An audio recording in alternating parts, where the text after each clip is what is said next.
আসসালামু আলাইকুম বন্ধুরা। আজকে আসছি আমি চারঘাট ব্রিজে। হচ্ছে ব্রিজের পশ্চিম পার প্রচুর পরিমাণ বাতাস এখানে বেজেছে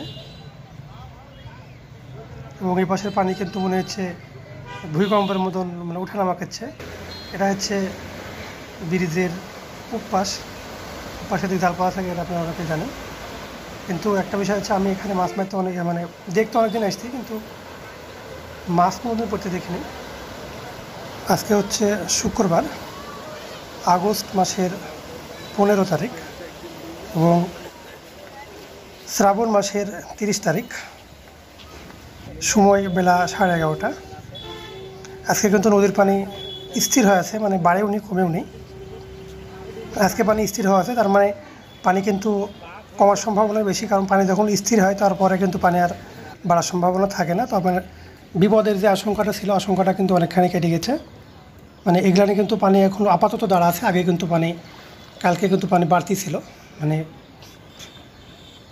বিশিত বারাদির পানি কিন্তু বাড়তি পড়েছিল, কিন্তু আজকে থেকে পানিটা দাঁড়া গেছে। তার মানে এখন পানি কিন্তু বাড়ার সম্ভাবনার সে পরিমাণ নাই। তবে চারঘাট ব্রিজ বলে কথা, এখানে স্রোতের প্রচণ্ড পরিমাণ দাপট। এখানে স্রোত দেখতে লোকজন আসে বেশি। পানির যে একটা উথাল পাথাল ঢেউ, সেটা আসলে অন্য কোনো জায়গায় দেখা মিলে না। এখানে কিন্তু পানির ঢেউ এবং পানি দেখতে আসলে লোকজন এখানে আসে, অনেক দর্শনার্থী এখানে আসে।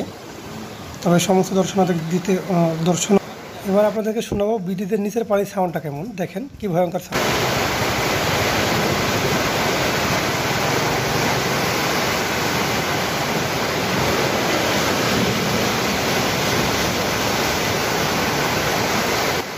বন্ধুরা, আপনারা শুনলেন ব্রিজের নিচের পানির সাউন্ড কী পরিমাণ ভয়ঙ্কর। দেখছেন তো আপনারা, এটা হচ্ছে ব্রিজের দক্ষিণ সাইড।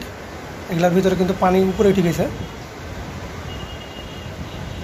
পানি বাড়ার যে হার ছিল, তাতে মনে হয়েছিল যে বন্যা এবার হয়ে যাবে। তো বন্ধুরা, এই ছিল আজকের ভিডিও। দেখা হবে পরে কোনো ভিডিওতে। তাদের পর্যন্ত সুখে থাকেন, ভালো থাকেন, সুস্থ থাকেন। আসসালামু আলাইকুম। দেখা হবে পরে কোনো ভিডিও।